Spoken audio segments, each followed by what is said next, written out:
नमस्ते एवरीवन। अगर मैं आपको एक ऐसा शेयर दिखाऊं जिसका financial strength score 9 out of 9 है, मतलब ज़्यादातर फंडामेंटल्स उसके काफ़ी अच्छे हैं, तो क्या आप यहाँ पे तुरंत उस स्टॉक को बाय करेंगे?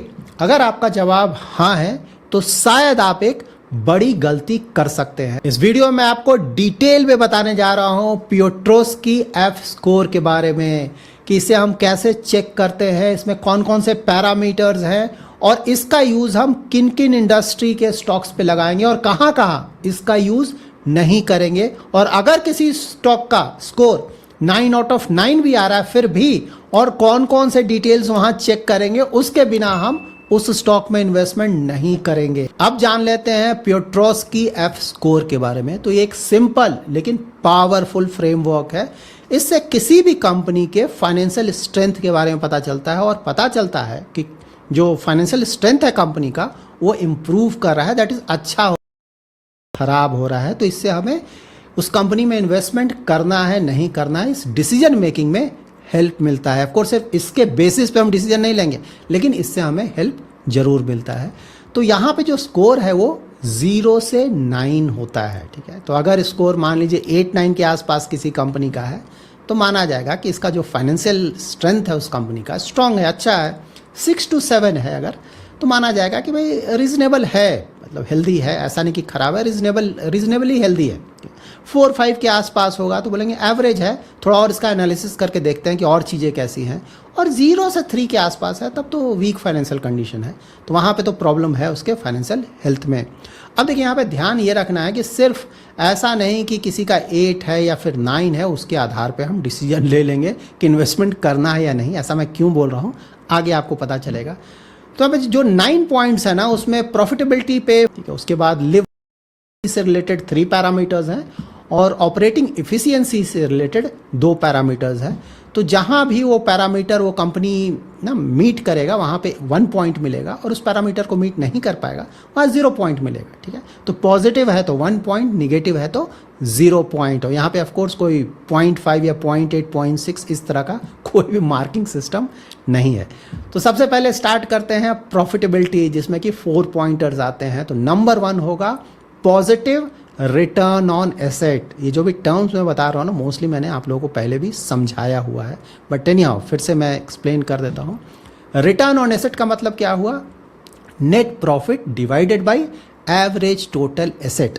तो अगर रिटर्न ऑन एसेट पॉजिटिव है तो आपको 1 पॉइंट वहाँ पे उस कंपनी को मिलेगा। एग्जाम्पल के तौर पे जैसे मान लीजिए टोटल एसेट किसी कंपनी का 1000 करोड़ है और नेट प्रॉफिट 100 करोड़ है, तो ROA हो गया 10%। तो यहाँ पे कंपनी का ROA पॉजिटिव है तो 1 पॉइंट वहाँ पे मिलेगा इस पैरामीटर के आधार पे। यहाँ पे ध्यान ये रखना है कि जब भी आप किसी भी कंपनी का ROA चेक करें तो वहाँ पे जो कंपैरिजन होगा ना वो सेम इंडस्ट्री के कंपनी से करें। ऐसा नहीं कि कोई ना सॉफ्टवेयर की कंपनी है उसका आप स्टील कंपनी के साथ कंपैरिजन करने लगे।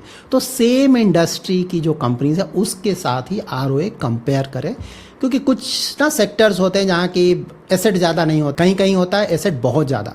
तो ऑफकोर्स उसके आधार पे आपको कंपैरिजन करना है, क्योंकि अलग अलग इंडस्ट्री का आप कंपैरिजन करने लगेंगे तो मिसलीडिंग हो जाएगा ना। सबका ROA अलग अलग होता है, इंडस्ट्री वाइज आपको चेक करना पड़ेगा। नंबर 2 आप चेक करेंगे पॉजिटिव ऑपरेटिंग कैश फ्लो। ये बहुत ज़रूरी है। अगर ये पॉजिटिव है तो 1 पॉइंट, निगेटिव है तो 0 पॉइंट। इसको एक एग्जांपल से समझ लेते हैं। मान लीजिए किसी कंपनी का नेट प्रॉफिट 100 करोड़ है, मान लीजिए उसका ऑपरेटिंग कैश फ्लो 120 करोड़ है, तो ये पॉजिटिव है। लेकिन मान लीजिए किसी कंपनी का नेट प्रॉफिट तो 100 करोड़ है लेकिन ऑपरेटिंग कैश फ्लो सिर्फ 20 करोड़ के आसपास है, तो वहाँ पे तो ऑफकोर्स देखना पड़ेगा कि भाई इतना कमी क्यों हो गया, ठीक है। इसको मैं आगे समझाऊंगा, ये कॉन्सेप्ट आगे आपको समझ में आएगा। नंबर 3 होगा इम्प्रूवमेंट इन ROA।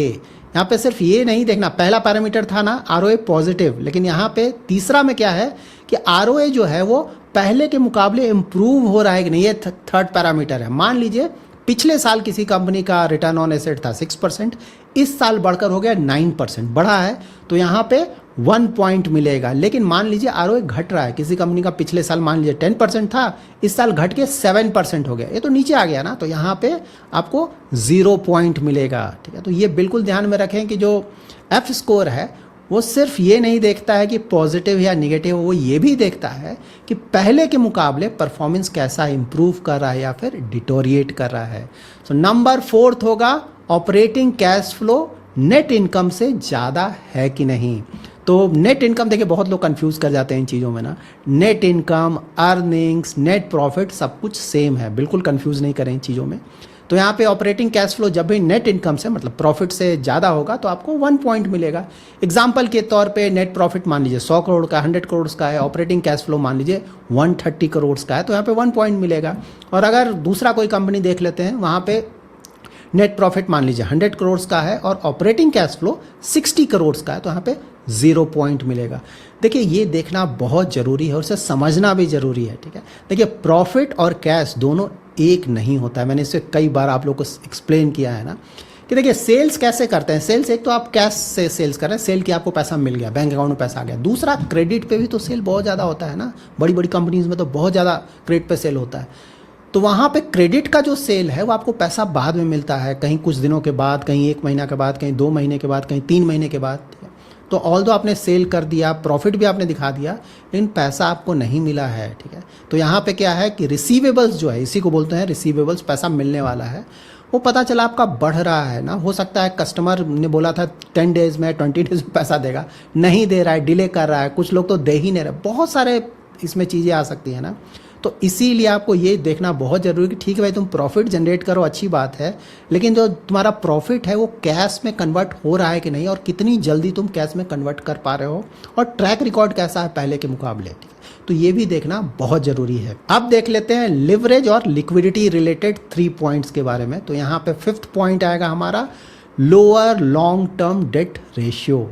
यहाँ पे हमें पता है ना कि भाई डेट कम है तो अच्छा है, डेट अगर बहुत ज़्यादा है तो प्रॉब्लम होगा। तो यहाँ पे अगर long term debt relative to asset घट रहा है, ठीक है, तो वहाँ पे 1 पॉइंट मिलेगा। किसी भी कंपनी के लिए डेट कम होना क्यों अच्छा होता है? क्योंकि जब भी आप डेट लेते हो ना तो आपको इंटरेस्ट पे करना होता है, तो वहाँ पे इंटरेस्ट का बर्डन आपका, इंटरेस्ट पे आउट का बर्डन आपका कम हो रहा है। जो फाइनेंशियल स्टेबिलिटी है कंपनी की वो अच्छी हो रही है यहाँ पे, और बैंक्रप्सी का रिस्क भी कम हो जाता है ना। अगर डेट बहुत ज़्यादा आप नहीं पे कर पा रहे हो तो बैंक्रप्सी का भी रिस्क आ जाता है। लेकिन हाँ ये भी ध्यान में रखें, मैंने बार बार बताया है कि डेट बुरा नहीं है, अगर एक लिमिट तक डेट है जिसका इंटरेस्ट आप आराम से चुका सके। एग्जाम्पल के तौर पर एक इंफ्रास्ट्रक्चर कंपनी है ना, वो बहुत ज़्यादा डेट ले रही है, लेकिन उसे जो भी प्रोजेक्ट बना रही है उसे अच्छा खासा रिटर्न जनरेट कर पा रही है, तो उसमें दिक्कत नहीं। आपको इस तरह से देखना है ना, पर्सपेक्टिव पे देखना है। ऐसा नहीं कि थोड़ा बहुत डेट है तो सब कुछ खराब है, बिल्कुल नहीं। अगर थोड़ा बहुत डेट है जिससे कंपनी डेट लेकर अच्छा खासा रिटर्न जनरेट कर पा रही है और प्लस जो भी इंटरेस्ट अमाउंट है उसको वो कंफर्टेबली पे कर पा रही है, तो डेट को बुरा नहीं माना जाएगा। ऐसे देखिए इसको।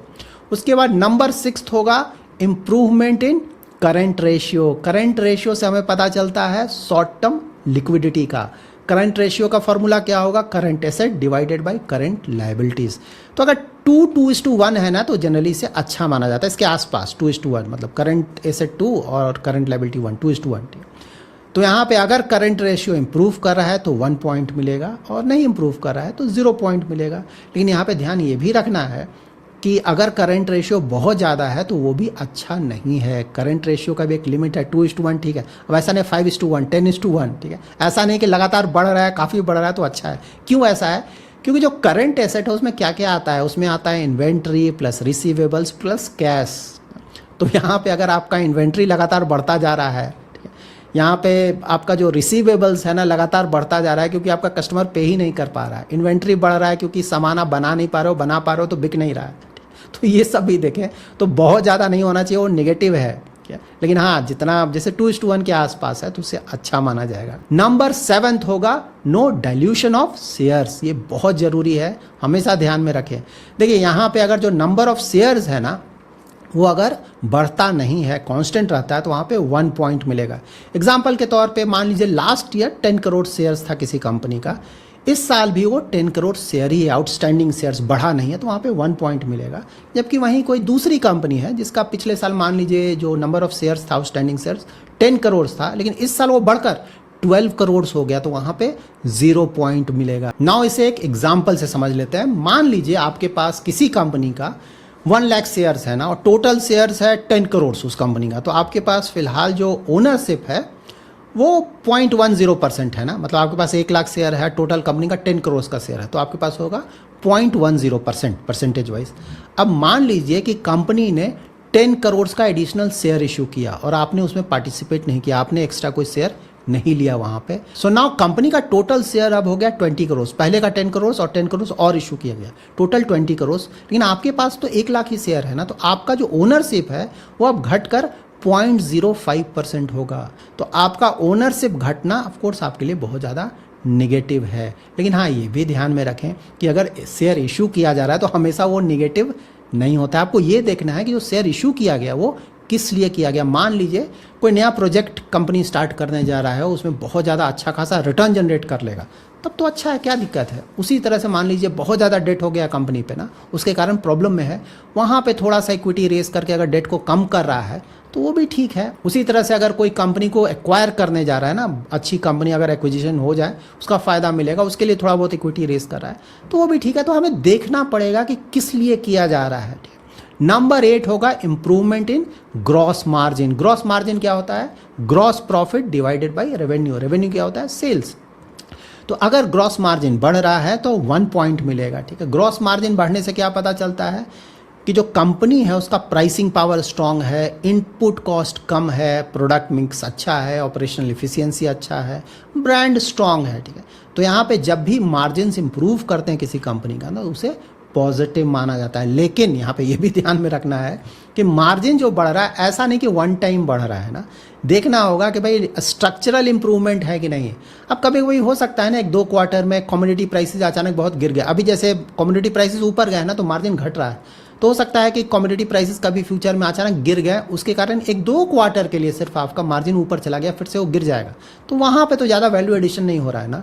नंबर 9 पॉइंट होगा improvement in asset turnover. Asset turnover का फॉर्मूला होता है revenue that is sales divided by average total asset.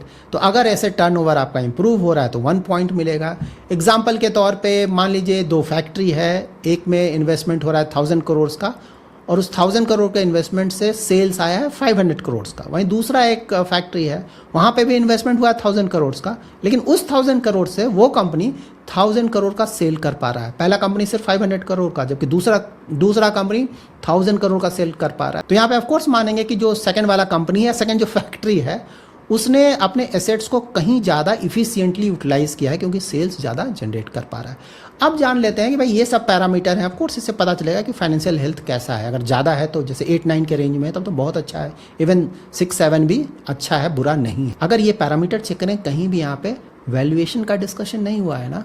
मैंने हमेशा बताया है अच्छी कंपनी और अच्छे स्टॉक में डिफरेंस होता है, तो आपको बिल्कुल चेक करना है कि वैल्यूएशन कैसा है, क्योंकि ठीक है फंडामेंटल्स अच्छे हैं लेकिन वैल्यूएशन कहाँ है। अगर वैल्यूएशन उसका अच्छा नहीं है, बहुत ज़्यादा है, तो कितना भी अच्छा फंडामेंटल हो वहाँ इन्वेस्टमेंट करने का मतलब नहीं बनता है, वहाँ पे रिस्क बहुत ज़्यादा होता है। उसी तरह से आपको इंडस्ट्री आउटलुक भी देखना है। ऐसा नहीं है ना कि सिक्लिकल कोई स्टॉक है, जैसे मेटल जैसा कोई स्टॉक है ना, वहाँ जैसे स्टील, मान लीजिए स्टील कंपनी है तो स्टील प्राइस बहुत ऊपर चला गया जिसके कारण उसका जो प्रॉफिट है बहुत ऊपर चला गया, कैश फ्लो इंप्रूव कर गया, डेट पूरा नीचे चला गया, मार्जिन इंप्रूव कर गया, तो शॉर्ट टर्म के लिए तो वो आपको 9/9 दिखाने लगेगा, ठीक है। लेकिन चेंज करेगा, ज़्यादातर पैरामीटर्स उसके नीचे चले जाएंगे, तो आपको ये सब भी ध्यान रखना है। तो अगर पर्सपेक्टिव में देखेंगे तो आप अच्छी तरह से डिसीजन ले पाएंगे।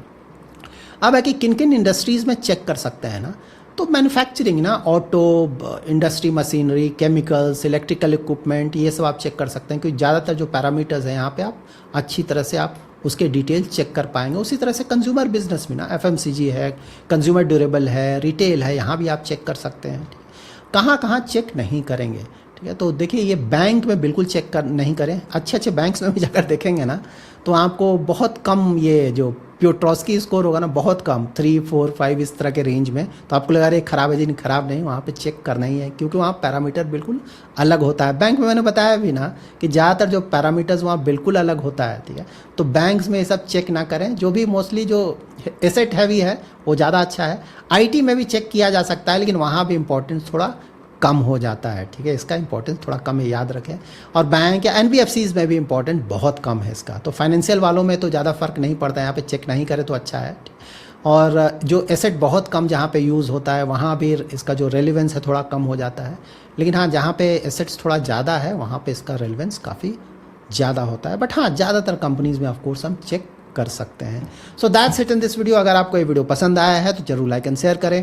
पहली बार हमारे यूट्यूब चैनल पे आ रहे हैं तो चैनल को जरूर सब्सक्राइब करें और हाइप जरूर करें।